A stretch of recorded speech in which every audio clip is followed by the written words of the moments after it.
So I don't know if you know it, but this area used to be called Burnt Knob, possibly because the early settlers here burned it every year or so, so their soil would be fertile.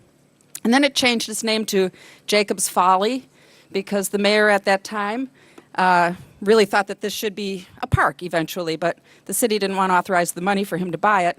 So he went ahead and paid his own money for it and then sent an invoice to the city. Mayor Fisher, you should think about that next time you need some money. And then it became Iroquois Park when Frederick Law Olmsted came to design it as he did the other park system in Louisville, the Olmsted Park system.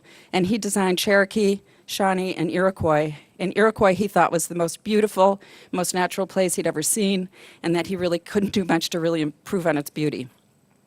So that was how this park got developed. And for about 100 years after that, it was absolutely beautiful and such a service to the community. And then things went a little bad. Parks went into disrepair, and things happened up here that shouldn't have happened. People used it as a dump. If anybody was up here in the last 20 years or so, you saw it just wasn't really what a park should be. There was a big concrete bunker right where we're standing now that interrupted the view, and there was vandalism. There was a lot of graffiti. The pavers were being stolen. It was bad.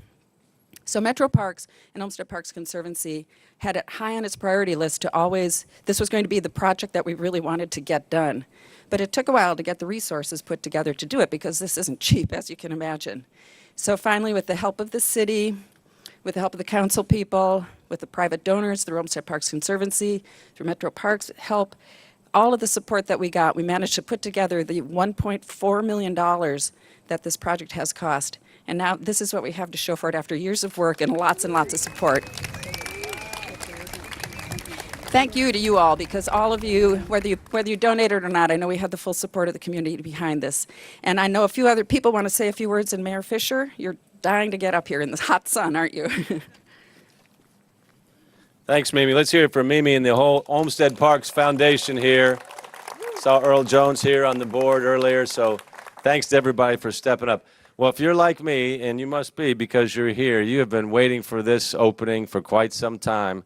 And I've got to say, Mimi, as I was meandering down the path here, and when you walk out and the spectacular view that we all love is here, I mean, it's a wow. This is really a 10 on behalf of the folks that designed it, gave input to it. David, thank you so much. All of our great parks teams from all over the community have just really contributed to what is even a better place than what it was before. And it shows you how we can kind of innovatively think about stuff that we've loved a long time and make it better by getting the input and impact from people from all over the city. So thanks, everybody, for making this happen. I want to say, again, thanks to Metro Parks, the Olmsted Parks Conservancy, with the support of Metro Council. Marianne Butler is going to speak to us here in a moment. We're in her district here. You have been a tireless champion for this project here for many others. So wonderful job to you.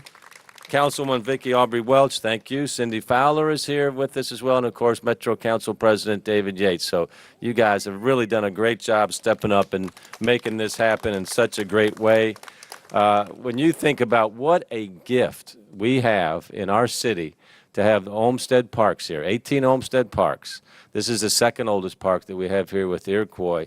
And the foresight of the city mothers and fathers some time ago to say, let's really do a world-class job. Let's be the best in the world with our parks.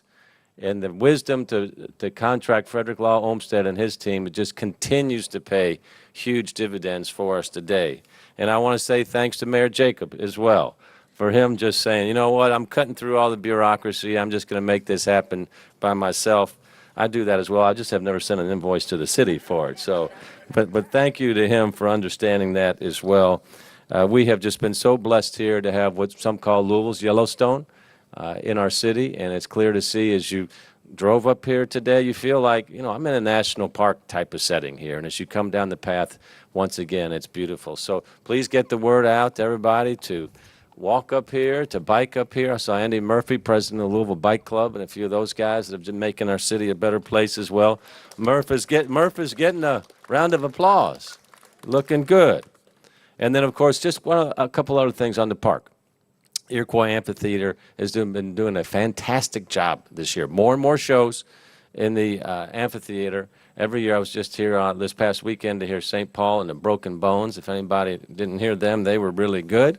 And then they've just more and more shows. This year's been a big year for the amphitheater. My Morning Jacket, 2 sold-out shows. This Sunday, we have Louisville Orchestra, so be sure to check them out. They'll be kicking off their season. I think it's at 7 o'clock or so. So come on out and enjoy the amphitheater as well. And then we have the Colonial Gardens across the street.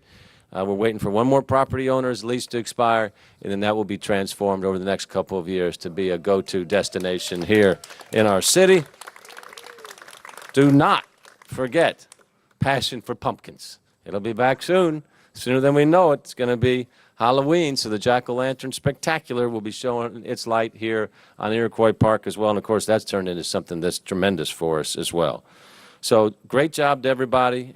Wonderful, do we call it new, David, or enhanced new addition to the South Park scenic area here in the south part of our city, which we're really proud of.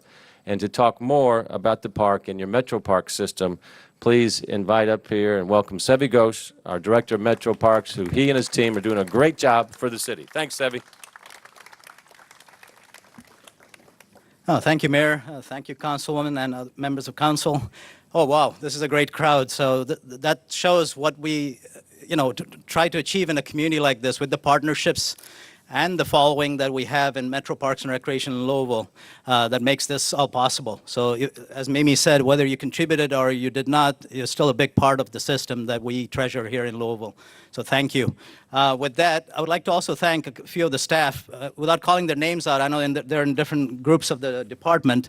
So in planning, our parks maintenance staff, and also our contractors, our construction agents that helped us get this project off the ground. Thank you very much. This turned out awesome. I think it was worth the wait. So.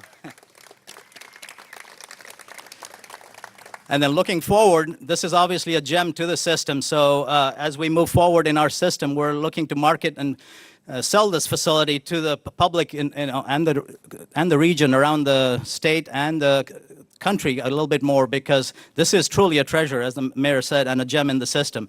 And adding to that, obviously being in the Olmsted Park adds more value to it. So we look forward to marketing this facility even some more. With that, I'll pass it on to Councilwoman Butler to say a few more words. Thank you.